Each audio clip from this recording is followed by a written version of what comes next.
Saudações, aqui é o professor Henrique, professor de Sociologia. Alguns alunos e alunas me pediram para que postasse um vídeo relativo a fascismo e nazismo. Um tema muito atual e tem aparecido muita gente aí com essa discussão de acabar com a democracia, intervenção militar e também para uso em aula e para o vestibular, né? Então eu vou tentar ser o mais claro possível, o mais didático possível. Espero que vocês coloquem suas dúvidas nos comentários e de repente posso fazer um novo vídeo e tirar novas explicações. Tudo bem? Então vamos lá. Década de 20 era uma década muito conturbada. A Europa acabava de sair da Primeira Guerra Mundial. Era uma época em que a indústria, a agricultura, a economia europeia estava destruída. Numa situação de crise, você tem os extremismos que aflorescem, né? Isso é muito bem colocado pelo historiador Eric Hobsbawm na Era dos Extremos. Bom, e de que consiste o fascismo? Nós vimos de uma realidade, desde a Revolução Francesa, que era uma política liberal. Não o liberalismo econômico, mas o liberalismo político, a liberdade de opinião, a liberdade de posições políticas, a liberdade do indivíduo. Valia muito o individualismo, valia muito a opinião de cada um, a livre iniciativa, que é a base do capitalismo, né? Então esses valores eram muito ricos, muito defendidos naquela realidade. Quando você rompe tudo, quando as estruturas econômicas, cíveis, as instituições se ruem depois da Primeira Guerra, o extremismo avança. E se questiona se o valor da liberdade, o valor da democracia era tão caro que valia a vida, né? A manutenção da vida. É uma discussão que em filosofia é tomada por Hobbes, né? Hobbes defendia um Estado autoritário, defendia um Estado totalitário, onde os indivíduos cediam sua liberdade para a garantia da vida. Cediam a liberdade para um grande Estado forte, dado como o Leviatã, né? Então isso volta forte na década de 20. E o primeiro expoente do fascismo é um jornalista chamado Mussolini, na Itália. Mussolini dizia o seguinte, que o liberalismo valorizava cada indivíduo. E ele jogava essa abordagem, o indivíduo como uma vareta. Esse indivíduo, vamos supor que essa vareta se chamasse João, um operário com suas ideias, um operário católico. E essa outra vareta, Maria. Maria, mulher, professora, né, com suas ideias, e ateia, né? Então nós temos aqui alguns pontos de divergência. Gêneros, homem e mulher, religião ou não, né? Tipo de função. Tá certo? O que ele dizia é que numa sociedade com tantas individualidades, tantas diferenças, um entraria em conflito com o outro e a nação, o país como um todo, se fragilizaria.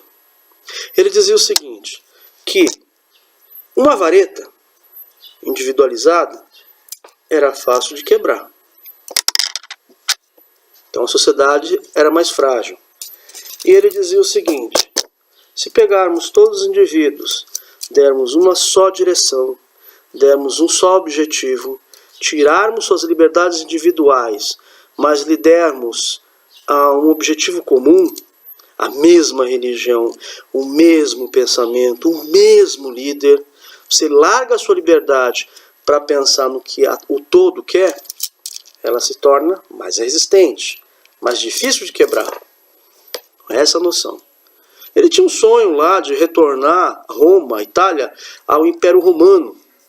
Então, uma ideia expansionista, e onde ele parte para um ataque em cima das colônias da África para expandir o envio de matérias-primas e mercado consumidor. Tá certo? Então os indivíduos perdem a liberdade. O questionamento da democracia, das liberdades individuais, da liberdade de opinião, ruim. Tá? E o Estado define o que é certo, o que é errado, o que se gosta, o que se não gosta. Bom, isso é o fascismo. Um seguidor desses ideais foi aparecer lá na Alemanha.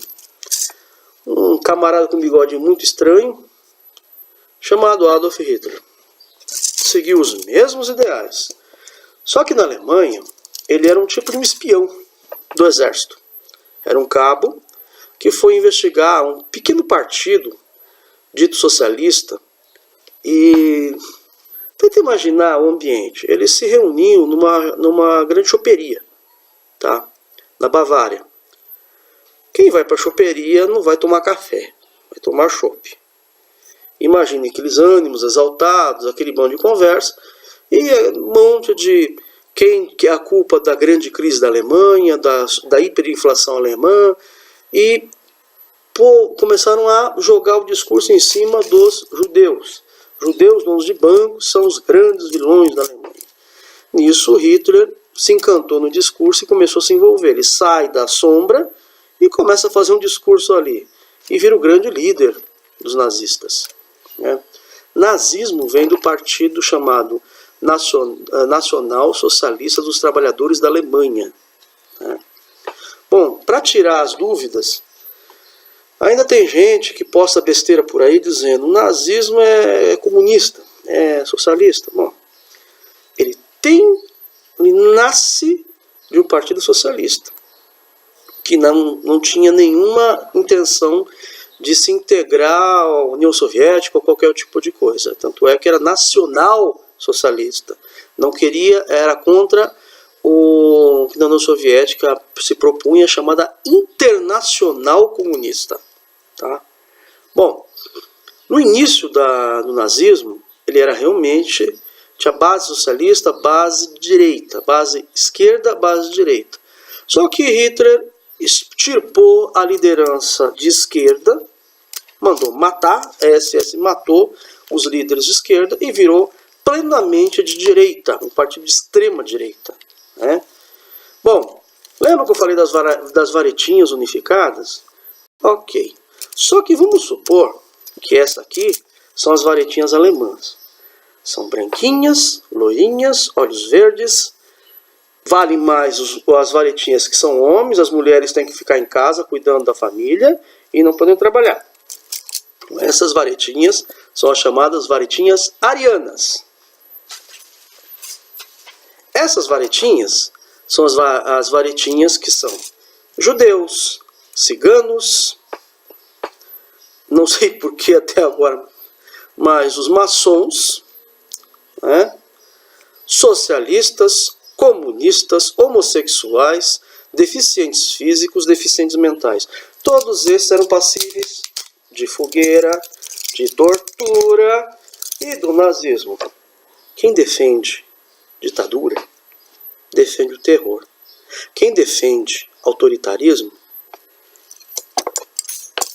defende o fim da civilização. Esse discurso, esse ponto tem que ser muito claro. Tá? Não há humanidade em quem defende autoritarismo. Tanto é isso que todos os órgãos ligados aos direitos humanos condenam veementemente a ditadura, condenam o que restou de nazismo no mundo. Isso é condenado até hoje. Infelizmente, nós temos no Brasil aparecendo esse discurso. Ele começou muito forte na cidade de Curitiba, onde existe de fato um partido clandestino nazista. Tá certo? Então nós estamos isentos disso, como no mundo. Na Europa volta essa discussão do nazismo. Mas por que disso? Voltando a colocar. Esses sistemas aparecem quando existe muita desigualdade. Quando a liberdade de opinião, a liberdade de de pensamento é abafado por um sistema de crise, pela fome, pelo desemprego e pela desigualdade.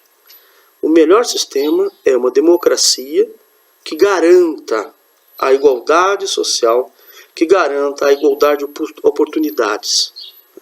É isso que a ONU e todas as grandes lideranças da ONU sempre cobram, né, nos seus encontros, e é isso que, como cidadãos, nós devemos buscar. Bom, espero ter ajudado um pouco na discussão, espero que vocês coloquem suas críticas, suas dúvidas. Até lá.